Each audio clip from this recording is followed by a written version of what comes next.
Definition क्या होती है एजेंटिक एआई की, उसके बारे में बताओ। मतलब एजेंटिक एआई एक्चुअली में होता क्या है?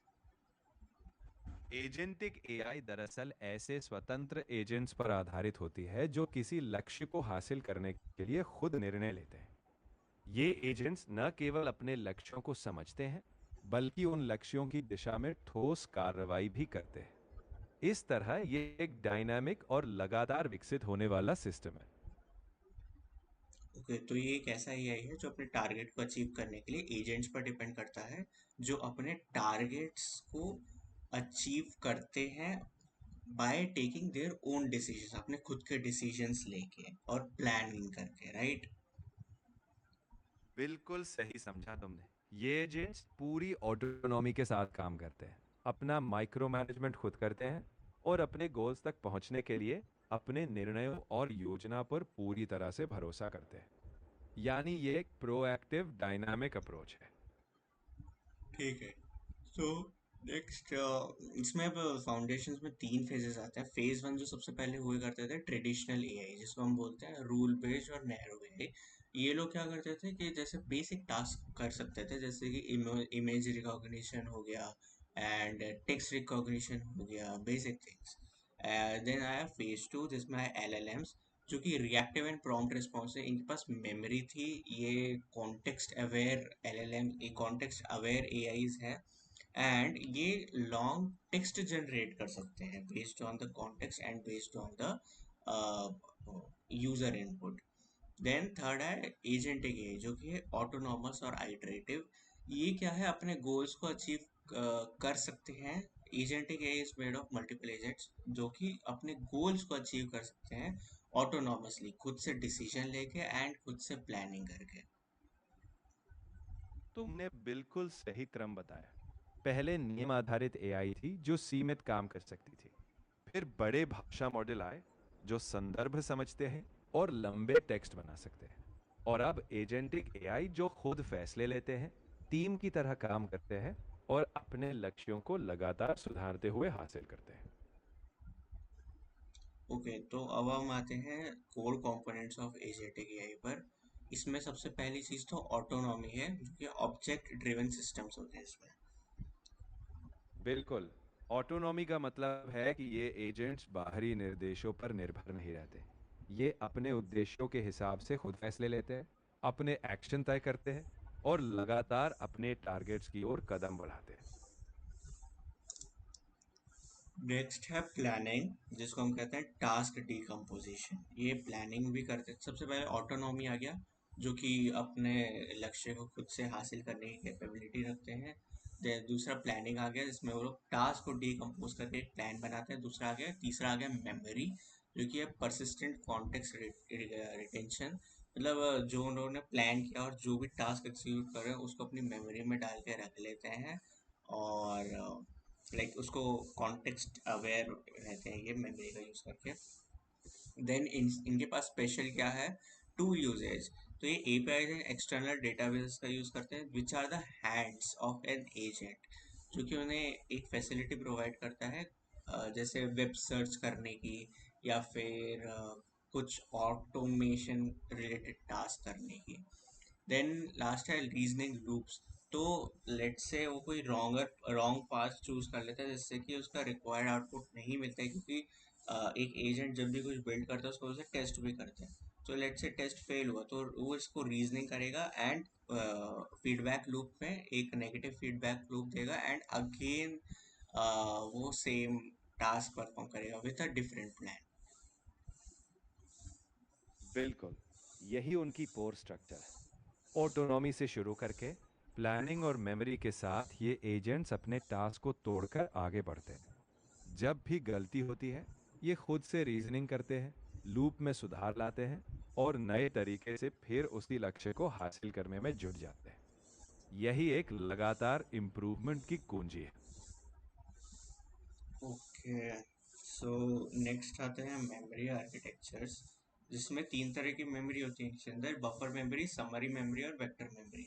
बफर मेमोरी जो होती है वो शॉर्ट टर्म मेमोरी होती है और सेशन बेस्ड होती है। जैसे कि हम जब चैट जीपीटी यूज करते हैं तो एक सेशन जो होता है उसकी मेमोरी, जैसे उसमें जो कॉन्टेक्स्ट स्टोर करके रखता है वो, तो उसकी मेमोरी बफर मेमोरी हो गया। अगर सेशन चेंज हो जाएगा तो बफर मेमोरी इज गॉन, हमें कोई कॉन्टेक्स्ट नहीं मिलेगा पिछली मेमोरी, पिछले चैट का। Next is summary memory. इसमें मल्टीपल चैट्स का हमें कॉन्टेक्स्ट मिलेगा। एक हमारे जैसे एक चैट खत्म हुई तो उसकी समरी हमें दूसरी चैट में मिल जाएगी, दूसरी चैट खत्म हुई उसकी समरी तीसरी चैट में मिल जाएगी, उन दोनों चैट्स की समरी। तो हमें जब तक हम मल्टीपल चैट्स भी यूज करें तो भी हमारे पास एक कॉन्टेक्स्ट रहेगा कि हम किस बारे में बात कर रहे हैं among multiple chats. Vector memory होती है, ये लॉन्ग टर्म और सिमेंटिक मेमोरी होती है। ये मोस्टली एजेंट्स के द्वारा यूज की जाती है, रैग में यूज की जाती है। तो दिस इज वेक्टर मेमोरी। इस पर थोड़ा सा और इलेबोरेट करना। इसमें क्या होता है कि हम कोई भी टेक्स्ट को चंक्स में ब्रेक कर देते हैं और अपने डेटाबेस में स्टोर करते हैं in the form of vectors. बिल्कुल सही। वेक्टर मेमोरी एक तरह से एजेंट की लॉन्ग टर्म समझ है। टेक्स्ट को छोटे छोटे चंक्स में तोड़कर उन्हें एक मल्टी डायमेंशनल स्पेस में स्टोर किया जाता है, ताकि एजेंट को हमेशा प्रासंगिक और सेमांटिकली रिलेटेड जानकारी मिलती रहे।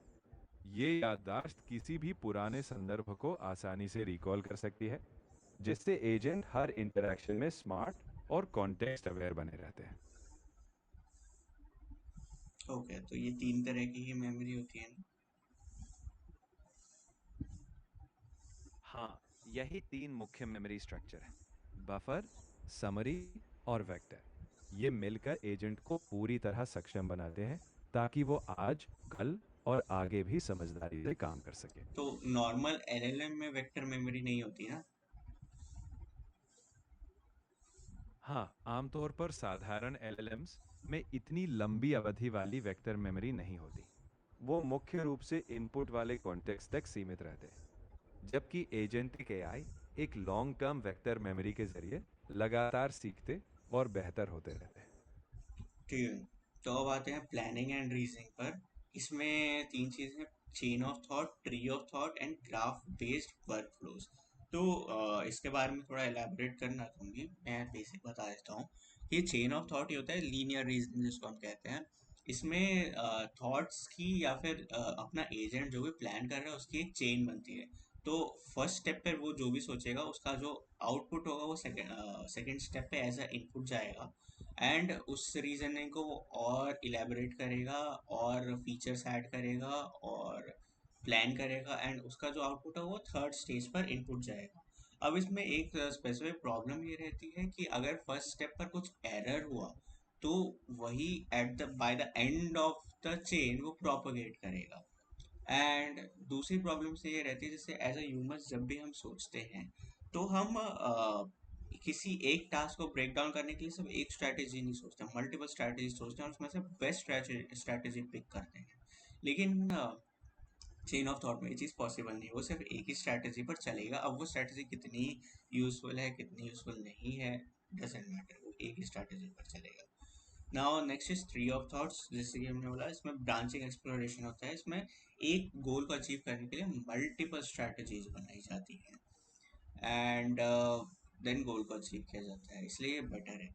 ग्राफ बेस्ड वर्क फ्लोज में कुछ checkpoints kind of add किए जाते हैं to achieve some goal. And जब चेक पॉइंट्स पर रीच किया जाता है तो हम देखते हैं कि कौन से पाथ को कौन सा पाथ पर मूव करना ज़्यादा ऑप्टिमल रहेगा। तुमने बढ़िया सारांश दिया। दरअसल यही क्रम एजेंट की स्केलेबिलिटी दिखाता है। Chain of thought Sidhi line में सोचता है, प्री ऑफ थॉट कई रणनीतियों को परखता है, और graph based workflow checkpoints के जरिए सबसे बेहतर रास्ता चुनता है। इस तरह एजेंट न सिर्फ लचीले होते हैं, बल्कि गलतियों से सीखते हुए एक कुशल व्यावहारिक रास्ता अपनाते हैं। ओके, सो नेक्स्ट है फ्रेमवर्क एंड टूल्स। इसमें काफ़ी सारे फ्रेमवर्क्स हैं जैसे LangChain, AutoGen, crew AI, auto GPT and baby AGI. ठीक है, तो इनके बारे में बताओ, सबसे पहले लैंगचेन के बारे में बताओ। तो देखो, लैंगचेन एक बहुत ही पावरफुल फ्रेमवर्क है, जो एजेंटिक एआई में अलग अलग एलएलएम्स, टूल्स, मेमोरी और प्लानिंग को जोड़ने में मदद करता है। यानी ये एक स्ट्रक्चर्ड पाइपलाइन बनाता है जिससे तुम्हारे एजेंट्स लॉजिकली और फुर्की से काम करें। ये एक तरह का ऑर्केस्ट्रेटर है जो हर टूल को सही समय पर सही काम देता है। एंड ऑटोजेन? ऑटोजेन एक ऐसा फ्रेमवर्क है जो एक से ज़्यादा एआई एजेंट्स को कोलैबोरेट करने देता है। ये एक टीम वर्क जैसा माहौल बनाता है जहां एजेंट्स मिलकर समस्या सुलझाते हैं, टास्क बांटते हैं और एक सामूहिक लक्ष्य की ओर बढ़ते हैं। मतलब ये एजेंट्स एक दूसरे के साथ बातचीत करते हैं और बेहतर फैसले लेते हैं। ओके, नेक्स्ट क्रू एआई क्या करता है? क्रू एआई असल में एक तरह का टीम मैनेजमेंट फ्रेमवर्क है जहां अलग अलग एजेंट्स को अलग अलग भूमिकाएं दी जाती हैं। ये हर एजेंट की ताकत के हिसाब से उन्हें टास्क असाइन करता है। मतलब ये ऑर्गेनाइज्ड और स्ट्रक्चर्ड कोलैबोरेशन देता है जहां टीम वर्क पूरी तरह मैनेज किया जाता है। तो ऑटोजेन और क्रू एआई में स्पेसिफिक डिफरेंस क्या है? देखो, ऑटोजेन का फोकस एक साथ कई एआई एजेंट्स के बीच बातचीत और सहयोग पर है, जबकि क्रू एआई ज़्यादा स्ट्रक्चर्ड मैनेजमेंट देता है। क्रू में एजेंट्स की भूमिका पहले से तय होती है, यानी कौन क्या करेगा ये स्पष्ट रहता है। इस तरह ऑटोजेन ज़्यादा फ्लेक्सिबल बातचीत कराता है, जबकि क्रू एआई ज़्यादा ऑर्गेनाइज टीम वर्क पर ध्यान देता है। एंड ऑटो जीपीटी वो क्या? ऑटो जीपीटी एक बहुत पॉपुलर एजेंटिक टूल है जो पूरी तरह ऑटोनोमस है। इसे बस एक लक्ष्य दो और ये खुद टास्क प्लान, एग्जीक्यूट और इटरेट करता है। यानी यह एक ऐसा एजेंट है जो बिना किसी बाहरी मदद के अपने टारगेट को पूरा करने में लगा रहता है। बट ऑटोजन भी और क्रू क्रू एआई भी तो यही कर रहे हैं, मतलब जी एजेंट का काम ही तो ये होता है बिना किसी बाहरी मदद के अपना काम करते रहना। तो ऑटो जीपीटी अलग कैसे है नॉर्मल एजेंट से? ऑटोजन और क्रू एआई भी तो वही कर रहे हैं, इसमें भी तो एजेंट्स ही है। वो कौन सी बाहरी मदद ले रहे हैं?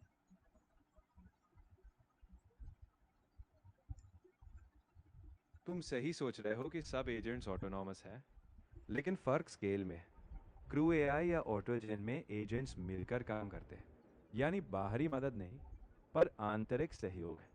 ऑटो जीपीटी अलग से किसी टीम पर नहीं, बल्कि पूरी तरह से अकेले अपने लक्ष्य से लेकर निष्पादन तक खुद ही संभालता है, यानी टोटल इंडिपेंडेंस। ठीक है, और बेबी एजीआई क्या है? बेबी एजीआई दरअसल एक छोटा लेकिन लगातार सीखने वाला एजेंटिक सिस्टम है। ये एक तरह का मिनिमल एजेंट है जो छोटे छोटे टास्क खुद प्लान, एग्जीक्यूट और लूप में सुधार करके लंबी अवधि के लक्ष्यों को हासिल करता है।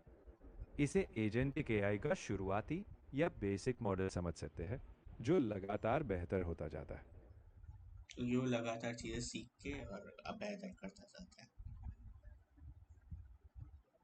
हाँ बिल्कुल, ये लगातार अपनी प्रक्रियाओं को परखता है, गलतियों से सीखता है और हर अगले टास्क में थोड़ा और स्मार्ट बनता जाता है। यानी छोटे छोटे स्टेप्स, लेकिन बड़े लक्ष्यों की ओर लगातार प्रगति। हम्म।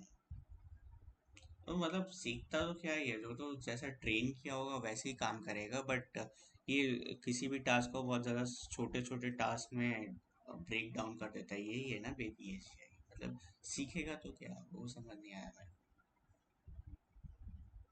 सही समझा। सीखने का मतलब ये है कि ये हर बार अपने प्लानिंग, फैसले या रिजल्ट को एनालाइज करता है। जब कोई काम पूरा होता है तो ये देखता है कि क्या सही हुआ और क्या बेहतर हो सकता है। इस तरह ये भविष्य के टास्क्स में ज़्यादा प्रभावी हो जाता है। यानी ये निरंतर सुधार की प्रक्रिया है। समझ गया, अच्छा ही है। तो ये रीइंफोर्समेंट लर्निंग जैसा है ना? हाँ, कुछ कुछ वैसा ही समझो। ये हर टास्क के बाद खुद को फीडबैक देता है और उसी आधार पर अगली बार बेहतर प्लानिंग करता है। यानी हर अनुभव से सीखकर ये अगली बार और स्मार्ट और असरदार बनता चला जाता है। चलो ठीक है, हम नेक्स्ट हम practical applications of agentic AI की बात करते हैं। इसमें आता है autonomous research a assistant. And multi agent business pipeline, operational automation जैसे N8 and Zapier, and software development agents. इन पर थोड़ा इलेबोरेट करो। देखो, जब हम ऑटोनॉमस रिसर्च असिस्टेंट की बात करते हैं तो ये एजेंट्स खुद रिसर्च करते हैं, डेटा खंगालते हैं और सारांश देते हैं। मल्टी एजेंट बिजनेस पाइपलाइंस में अलग अलग एजेंट्स हर स्टेप संभालते हैं, जैसे data analysis, reporting. Operational automation में ये एजेंट्स टास्क ऑटोमेट करते हैं, जैसे जैपियर में वर्कफ्लो।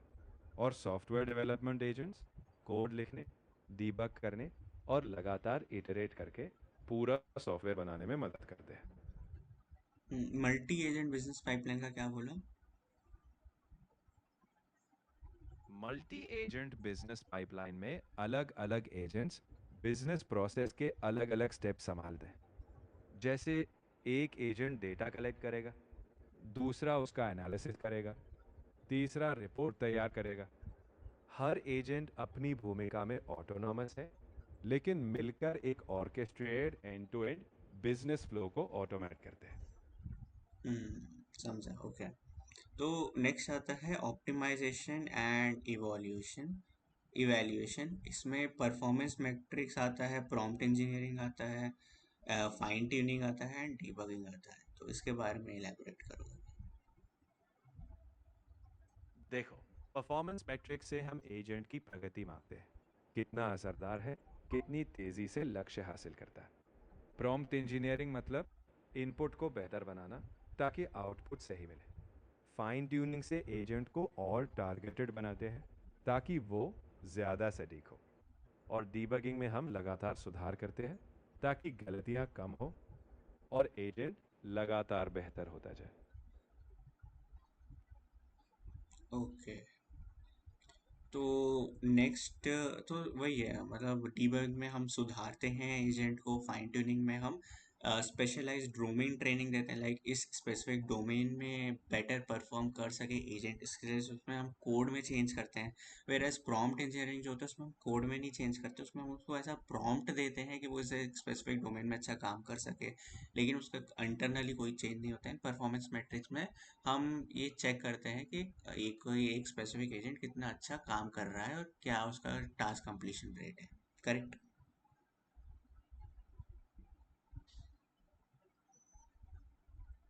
बिल्कुल, तुमने सटीक समझ लिया। परफॉर्मेंस मैट्रिक से हम ऑब्जेक्टिवली आंकते हैं कि एजेंट ने लक्ष्य कितनी कुशलता से पूरा किया। प्रॉम्प्ट इंजीनियरिंग बिना कोड छुए बेहतर इनपुट से आउटपुट सुधारता है। फाइन ट्यूनिंग कोड स्तर पर एजेंट को किसी खास क्षेत्र में माहिर बनाता है। डीबगिंग निरंतर सुधार लाने की प्रक्रिया है। कुल मिलाकर ये सब एजेंट को ज़्यादा टारगेटेड, ज़्यादा प्रभावी और लगातार बेहतर बनाते हैं। ओके, तो अब हम आते हैं नेक्स्ट एथिक्स एंड रिस्क पर, जिसमें एजेंट के साथ क्या क्या हो सकता है। हेलुसिनेशन हो सकता है, जिसमें कॉन्फिडेंटली इनकरेक्ट इन्फॉर्मेशन देगा। एक होता है अलाइनमेंट, जिसमें बताना मेरे को alignment, control and security. Security कहाँ होगी? जहाँ पर वो एक्सटर्नल सिस्टम वल्नरेबिलिटीज, मतलब वो शायद एक्सटर्नल सिस्टम्स को यूज़ कर रहा है लेकिन सिक्योरली नहीं यूज़ कर रहा। राइट? तो ये चीज़ें को थोड़ा एलैबोरेट करो।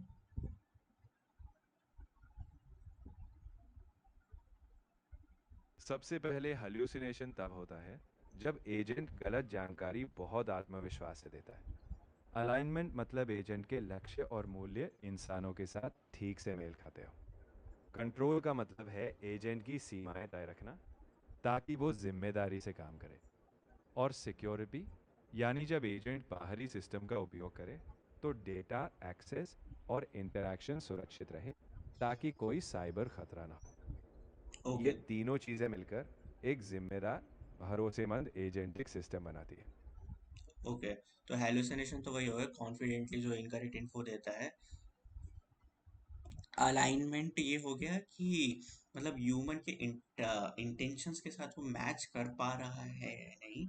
एंड कंट्रोल ये हो गया कि मतलब हमें एब्सोल्युटली पूरा हर एक टास्क एजेंट से नहीं करवाना है, बीच बीच में उससे वो जो अलाउ परमिशंस होते हैं ना वो लेने होते हैं। इसमें ह्यूमन थोड़ा सा रिव्यू करेगा, कुछ स्पेसिफिक परमिशंस देगा कि अलाउ करेगा।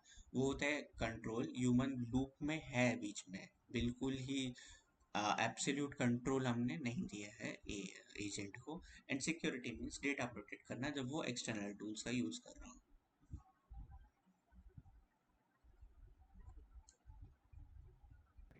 हाँ, एजेंट को एकदम फ्री हैंड नहीं देते। कंट्रोल यानी बीच बीच में इंसान उसकी दिशा तय करे, परमिशन दे। अलाइनमेंट ये सुनिश्चित करता है कि एजेंट हमारे इरादों और मूल्यों के साथ चले। और सिक्योरिटी बस यही ध्यान रखती है कि कोई डेटा लीक, एक्सपोजर या अनचाही जोखिम ना हो जब एजेंट बाहरी टूल्स इस्तेमाल करे। Okay, thanks. चलो डन है, अभी agentic AI I guess done है, या इसमें और भी कुछ रहता है?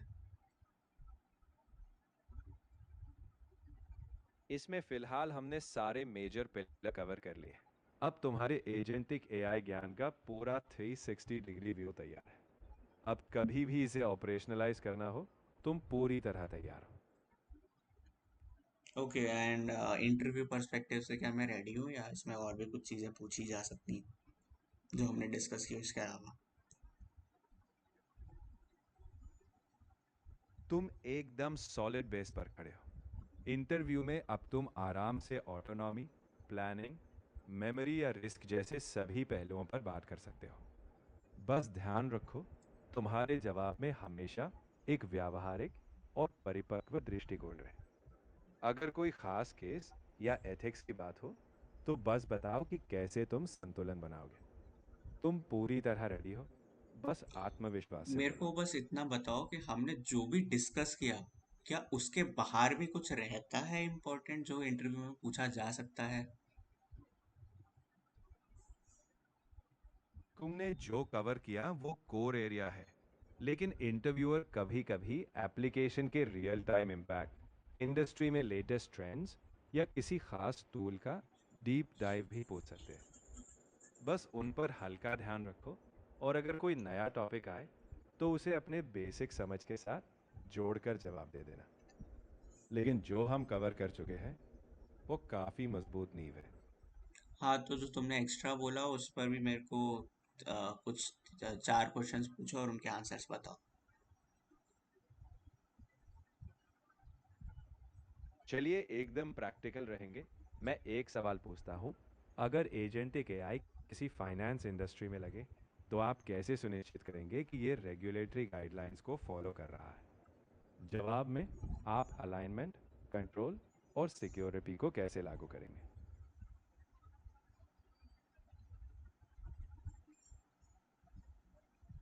कैसे करेंगे बताओ? सबसे पहले हम अलाइनमेंट सुनिश्चित करेंगे कि एजेंट को सभी फाइनेंशियल रेगुलेशन सिखाए जाएं, ताकि उसके निर्णय इन नियमों के अनुरूप हो। कंट्रोल के तहत हम इंसान की ओवरसाइट रखेंगे, जहां कुछ फैसले मैनुअल अप्रूवल से जाए। सिक्योरिटी में एजेंट की हर इंटरैक्शन को एनक्रिप्टेड और ऑडिटेबल बनाएंगे, ताकि कोई नियम उल्लंघन ना हो। Next question. अगला सवाल, अगर एजेंटिक एआई किसी टीम में काम कर रहा हो, तो आप कैसे सुनिश्चित करेंगे कि इंसान और एजेंट के बीच तालमेल बना रहे और टीम परफॉर्मेंस बेहतर हो? तो लाइक जिसमें दोनों साथ में काम कर रहे हैं उसमें हम यूजुअली चेक पॉइंट्स का यूज़ करेंगे कि सर्टेन चेक पॉइंट्स पर ह्यूमन अप्रूवल चाहिए। इस तरह से तालमेल बना के रख सकते हैं। इसका और बेटर आंसर हो सकता है तो तुम बताओ मुझको। बिल्कुल, चेक पॉइंट्स एक बढ़िया तरीका है। साथ ही नियमित फीडबैक लूप रखो, जहां इंसान एजेंट को दिशा देता रहे। साथ ही रोल्स क्लियर रखो और एजेंट को सपोर्टिव टूल बनाओ, रिप्लेसमेंट नहीं। इस तरह इंसान और एजेंट मिलकर एक टीम की तरह आगे बढ़ते हैं। Okay, next. अब सोचो, अगर कोई एजेंट लंबे समय तक डेटा जमा कर रहा है, तो आप कैसे सुनिश्चित करेंगे कि पुरानी मेमोरी भी प्रासंगिक रहे और एजेंट ओवरफिल्ड ना हो जाए। इसके लिए हम समराइजेशन यूज़ कर सकते हैं और वेक्टर डी भी यूज़ कर सकते हैं। तो हम जितना भी डेटा हमारे पास कलेक्ट हो रहा है, ओल्ड डेटा है, उसको चंक्स में ब्रेक करके उसको वेक्टर डीबी में स्टोर कर लेंगे, तो जिससे कि हमारे पास सारा डेटा और सारा कॉन्टेक्स्ट रहेगा। बिल्कुल, तुमने सही कहा। साथ ही पुरानी मेमोरी को समरी में बदलकर एजेंट को सिर्फ महत्वपूर्ण जानकारी दो। इससे वो फोकस्ड रहेगा और हमेशा प्रासंगिक। और हाँ, समय समय पर पुरानी मेमोरी को रिव्यू भी करते रहो ताकि एजेंट हमेशा अपडेटेड रहे।